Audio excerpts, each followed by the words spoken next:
Hello everybody, it's me Pirate Camp with another video about Overwatch. I will change subject soon, I promise. The topic of this video is just debating how are we going to end up paying to play Overwatch. Nothing has been announced yet. I have a few ideas.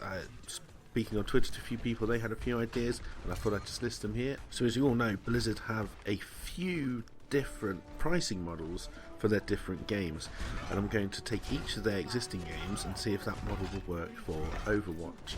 The one I'm going to start with is World of Warcraft, which is a more conventional business model, i.e. you pay for the game.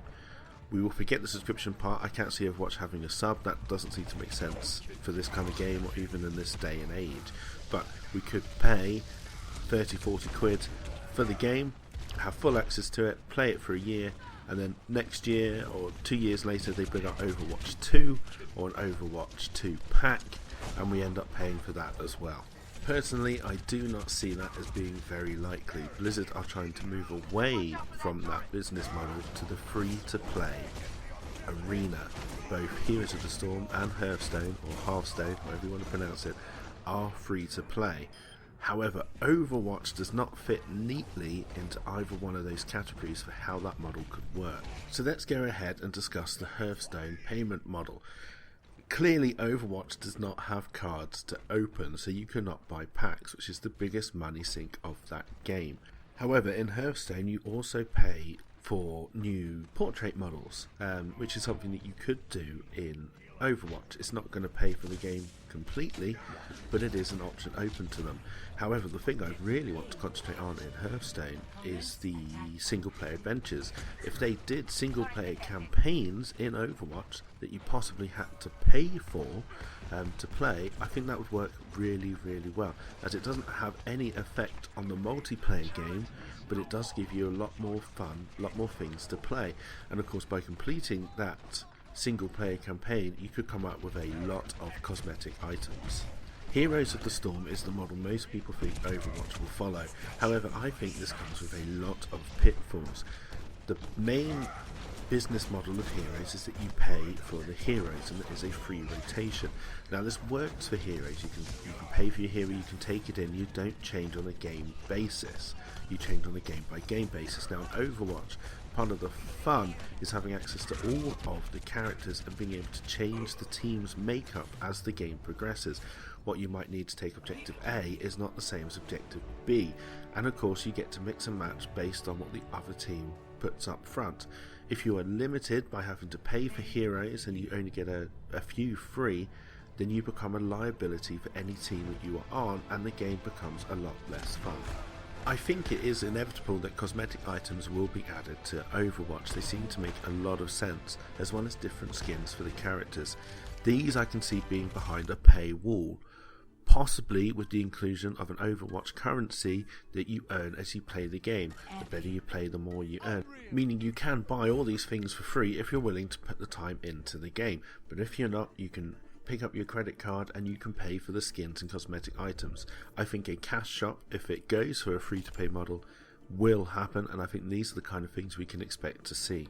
So what do you guys think? How do you think we will end up paying to play this game? Do you think it will go for the more conventional Diablo, StarCraft, Warcraft method, minus any kind of subscription, where they will do an Overwatch, an Overwatch 2, and Overwatch 3, and we pay year on year to get the best maps, the better things? Do you think the heroes will be behind paywalls? I sincerely hope not. Do you think they can add map packs, so we have all the characters but we may not have access to all the maps unless we pay for the new map? Personally, I would love to see a free-to-play model where all the characters are free to play, not locked behind a rotation and not locked behind any kind of paywall, but we do pay to make them look nicer, make them look better, and possibly we pay to unlock new maps and levels.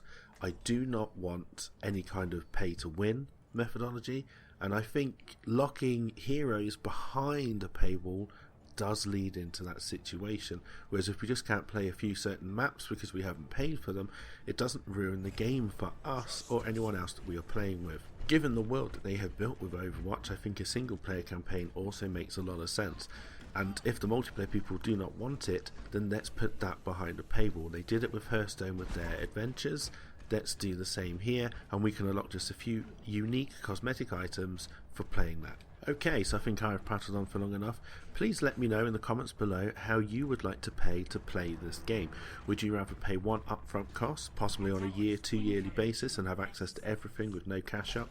Or would you prefer a free-to-play method where we can buy things if we want to, if we can afford to, but we do not need to in order to play this game? I'd be very interested in hearing what you have to say. As always, if you've liked what you've heard, please do subscribe. It really does help me out a lot, so please do that if you like what you have heard. Also, please do look me up